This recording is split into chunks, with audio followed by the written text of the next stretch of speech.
Hello, and welcome to Behind the Seal, which is the podcast of the Missouri Secretary of State's office. Our previous host, Rachel, is out and about, so we're shuffling hosting roles. I'm Sam Swoboda. I'm one of the communications specialists here. I typically am running the show from behind the scenes, but I'm stepping up to help out here, but only briefly, because I'm joined by Paige Allen and Elizabeth Moots. Yeah. Both interns here at the Secretary of State's office. Yes. And as we thought it'd be a neat experience for them to have them prep and host a couple of our podcasts while they're here this summer. So Paige, Elizabeth, nice to meet you. Nice to meet you too. Nice to meet you. So you're interns, you're still in school. Mm-hmm. Tell me a little bit about what you're studying and the fields you're hoping to enter. I'm studying strategic communications in the journalism school at Mizzou right now. And so honestly, I'm still trying to figure out what I want to do after. Definitely something with probably PR, marketing, communications, but I don't have like a dream company that I want to work for yet. Mm-hmm. Right. Okay. Elizabeth? Yeah. So I'm an English and political science undergraduate student. I just actually took the LSAT, the law school admissions test, and am planning to apply to Mizzou Law and other law schools around the state in the fall. So that's kind of the goal for me. Nice. Well, let's hope it works out. Yeah. So what kind of drew you to the Secretary of State's internship program? With my internship experience, I'm trying to get such like a wide range of things. I've done like nonprofits. I worked for a bank, like communications internship. And so I wanted to kind of dip into the more political thing. And the Secretary of State office just sounded interesting. I don't know. Yeah. So last semester I had the opportunity to enter in the Senate for the general counsel at the Senate Majority Caucus. So I was working with the lawyer there and kind of learning from a legislative perspective about the law as it functions with the General Assembly and with like politics and specifically drafting legislation. So I was looking for a summer internship, trying to kind of diversify what I was learning about, and I found the administrative side to seem really interesting, kind of not partisan, a really awesome opportunity to really learn what we do as an office and the legal side here. And yeah, it's just been a really great opportunity to get that perspective. That's fantastic. Fantastic. This is, I think, my last question here. What do you like most about being down here and about this program, about Secretary of State's office, just in general? Yeah. I think one of the things that I like the most is that everyone here wants you to learn so much about their position, so you get all this experience. Like, we've helped out in business services. I've helped with this podcast. I've helped with like social media posts, and there's always someone like stopping by my desk and like asking me if I know this thing and like telling me all about it. So I think just the amount of things that I'm able to learn here from all different people. Fantastic. Kind of a similar answer. I don't know if it's super common knowledge for everyone in normal society to know exactly what happens here at the Secretary of State's office. So it's been so interesting to me to learn about all of the divisions and all the work we do here that truly impacts pretty much everyone's daily life in the state of Missouri. And I've just been kind of in awe at everything that functions and processes through this office on a pretty big scale. And like Paige was saying, I've been able to learn about our Safe at Home program, our business services department. Here I am helping with the communications side of things. I've been able to meet so many amazing people as well. So yeah, that's definitely been my favorite part, is just really being able to conceptualize what's going on here. Yeah. Well, fantastic. Well, it's great having you all here. And yeah. I hope you all are enjoying it. And I think it's about time for me to kind of pass the reins over to you and let you take it over from here. So we'll take a quick break and we'll get started with the second half of the podcast. Okay. We're excited. Paige and I are super excited to have our first guest for our podcast Behind the Seal, Zeke Speiker here. He's the assistant to the Secretary of State.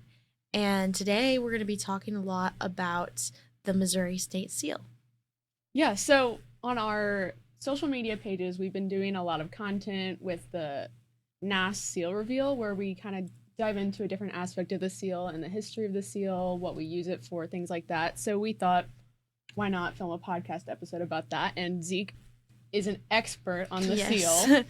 Yes, so you are. we brought him in. Mm-hmm. So do you want to kind of tell us a little bit about, before we get into the seal, just kind of your experience here at the Missouri Secretary of State's office, kind of what you do in your role as assistant to the Secretary of State, and I don't know, just some fun facts about yourself, your life, whatever you're thinking. Sure. Well, like she said, my name is Zeke, and I'm the assistant to the secretary. That role is pretty diverse in what I do. I help out with a lot of divisions when they need help. I help in business services with notaries and return mail. I schedule the secretary's county visits when he goes and visits the county clerks in the different counties. I drive him around, set up those meetings.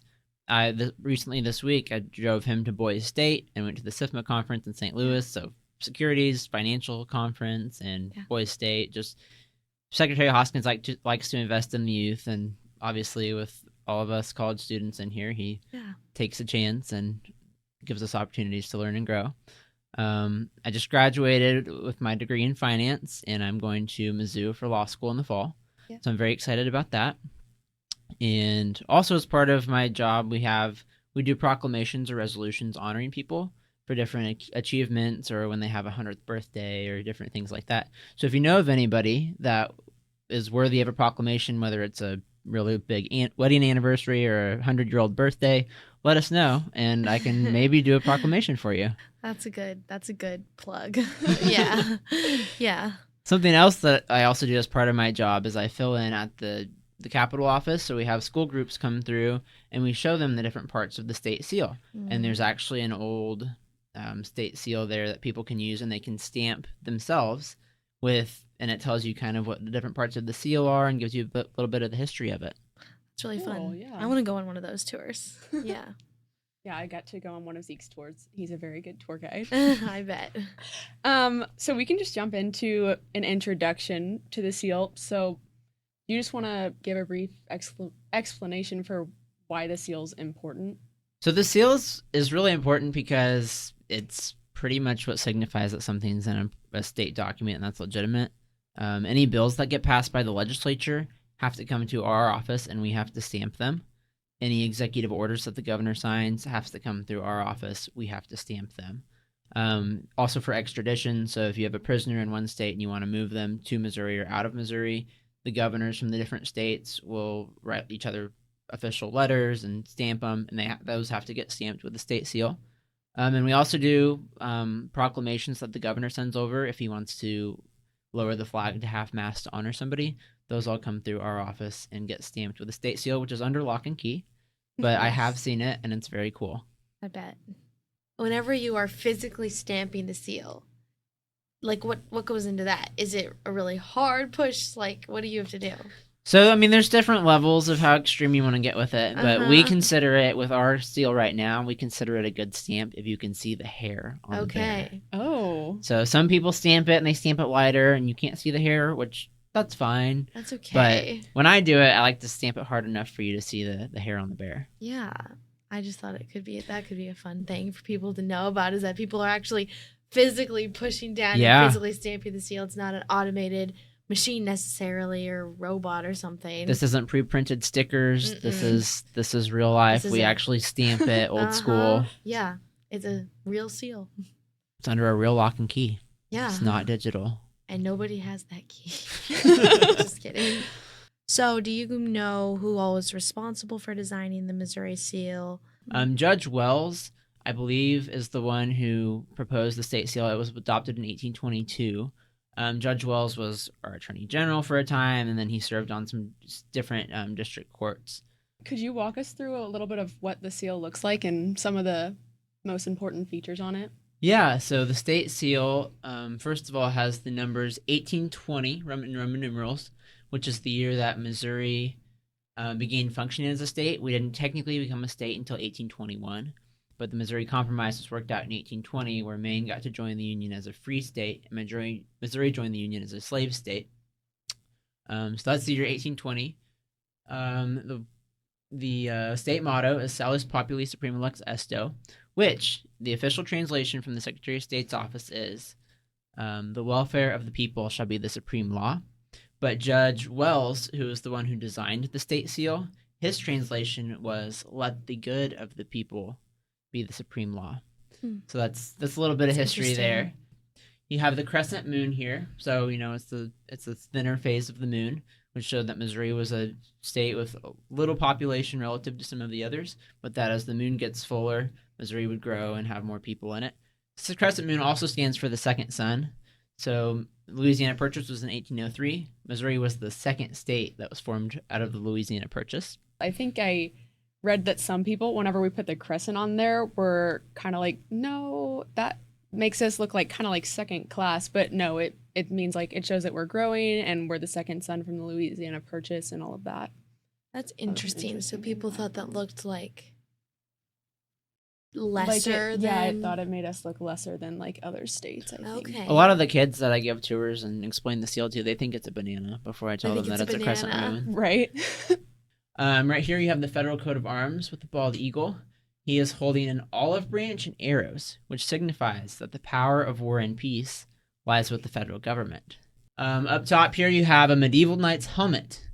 And as long as united we stand, divided we fall. The medieval knight's helmet is an ode to state sovereignty. So clearly we're very proud to be part of the Union, but we're also very proud to be Missourians. There are 24 stars up here. There are 23 smaller stars, with the 24th star being, the biggest star being Missouri, because we were the 24th state to join the Union. Another fun fact is that the state seal that is on the floor of the rotunda in the Capitol has 25 stars, so that's wrong. That is it's only supposed to have 24 stars. Something that makes me a little curious is the belt buckle on the circle around the middle. Was that always part of the seal, or was that added? I have heard an explanation at one point that it was like Missouri coming back together into the Union after the Civil War. Okay. I'm not Makes sure if sense. that's completely accurate or not, but that is an explanation that We'll I go have with heard. it. Okay. The bears on the seal stand for the strength and bravery of our people. With the bears, some people kind of wonder like why the bears are on there, because they're like, oh, were those grizzlies like actually native to Missouri? So apparently when Lately? Lewis and Clark came around, there were some bears on the western side of the state, Huh. Okay. and they were apparently supposedly stronger than your average black bear, so they were called grizzly bears. And a fun fact that I just learned, the statute that signifies what the state seal designates what the state seal has to encompass says basically a white bear or a grizzly bear. It turns out that the white bear is pretty much synonymous with the grizzly bear, and the term was first used in Missouri by Lewis and Clark in 1804. Oh. So if you look at this particular, we have a white bear and some non-white bears. Bears People are were a hot always topic. wondering why Yeah. it said a white bear or a grizzly bear. Well, And I feel like the Um, bears are always different on every version of the seal you see. this is are, true. They are. Yeah. So some of the versions, the bears like are facing towards you, or one of them is facing towards you, one of them is facing inside. Sometimes they're more like on all fours or like leaning over more. It just depends on the version of the seal that you found. How can there be different versions of the seal? So clearly we have right here, it's a state seal, it's colored in. Mm-hmm. But when you have our seal that we stamp, it's not colored. So you have a mold and a cast, and you just stamp that onto things. So over time, the state seal, when the stamps get worn out, they have to create a new cast and a new mold for the new stamp. So theoretically, you could see it change from stamp to stamp to stamp, and just depending on who was making the stamp, who was drawing it at that time. So Oh. there are variations within the different seals that we have. The statute says that the seal has to have this element and this element and this element. Okay. I don't think that they attached a proof copy with the legislation back in 1822. I don't think they No, attached a proof copy right. of this is what we it want has the to seal look to look like. like. A hand-drawn copy. Because they spell it out. You can go look it up on our website. We have the statute that tells us what parameters the seal has to be. So I'm thinking we should talk about this artifact here now because it's so cool. And yeah, feel free to speak to that. Okay, so there's a fun history surrounding the Civil War and the state seal. So just Missouri politics around the Civil War was really crazy because we were kind of caught in the middle of everything. So Governor Claiborne Jackson Claiborne Fox Jackson and Lieutenant Governor Thomas C. Reynolds were both elected in 1860. Okay? And in Jackson's inaugural address in January of 1861, he defended the actions of the states that had already seceded. He labeled the northern states as aggressors, and he called on Missouri to stand by its southern counterparts. But then a constitutional convention in March of 1861 voted not to secede. They voted to stay in the Union. Governor Jackson proceeded to organize a state militia and proposed a bill that would give him sweeping powers to arm the state. He sent agents to the Confederate government to try to procure arms and militia members to raid the federal arsenal in Liberty around Kansas City. And then in 1812, the Civil War officially begins. And then May 3rd, Governor Jackson orders a state militia to arm in different encampments throughout Missouri. And then a week later, Captain Nathaniel Lyon from the Union, he broke up one of these encampments in the St. Louis area, and that caused all sorts of rioting in St. Louis. And the legislature, right after that happened, the legislature passed Governor Jackson's bill that he was trying to get them to pass previously. That gave him a lot more authority.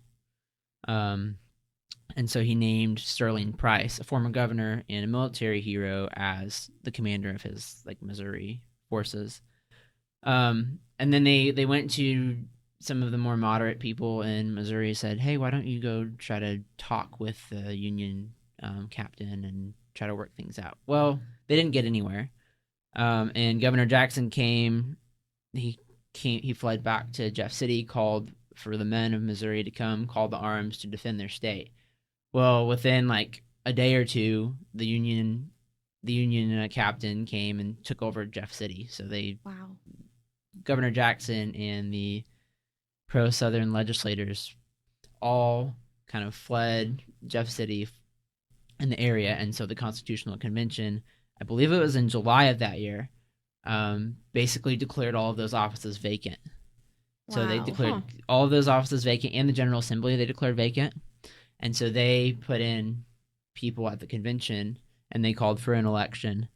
So pretty much you have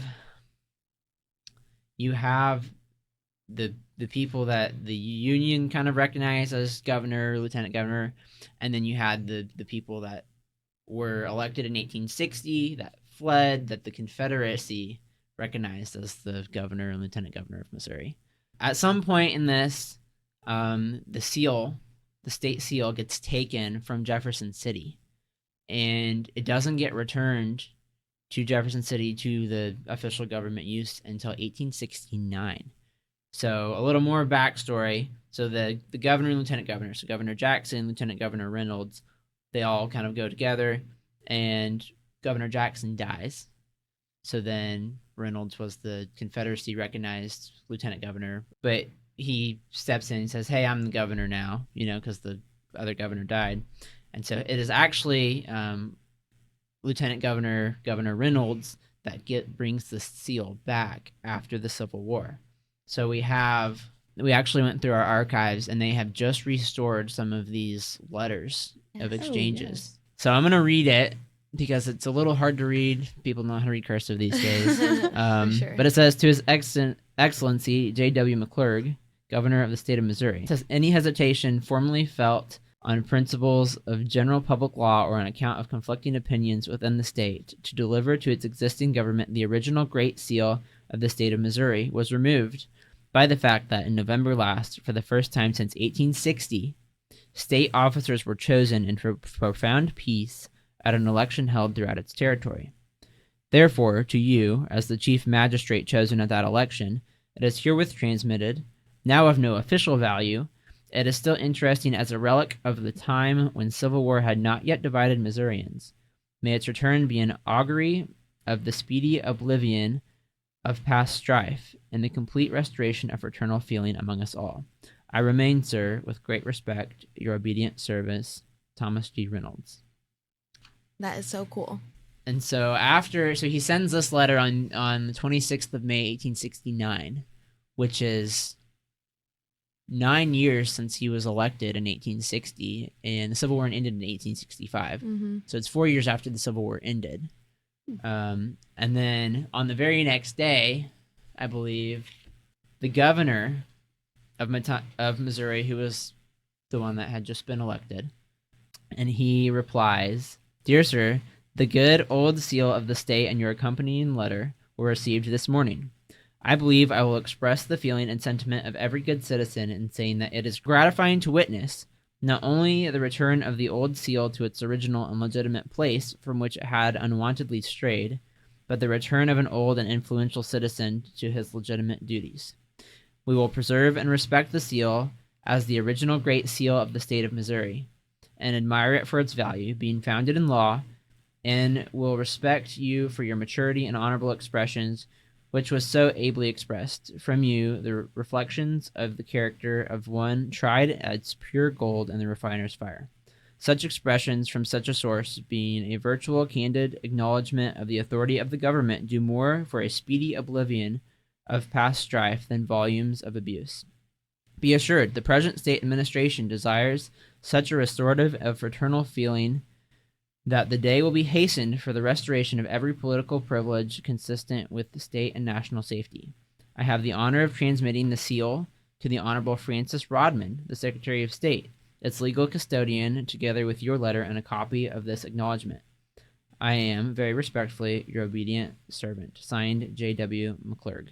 And I just love that because it talks about like the preservation of the seal and just how important that is for Missouri's future. And we can kind of see that as it's culminated over the last hundreds of years, because obviously we've preserved it so beautifully and it's still the same that it was then. I also think it's design-wise. really cool that this letter specifically says that the Secretary of State is the legal custodian of the seal. Yeah. So even though he sent it back to the governor's like, hey, this belongs to the Secretary of State. This is my job. Yeah. And just like it does today, we're the keeper of the Great Seal. Yes. So Secretary Hoskins has a big responsibility on him. Yes, he does. So this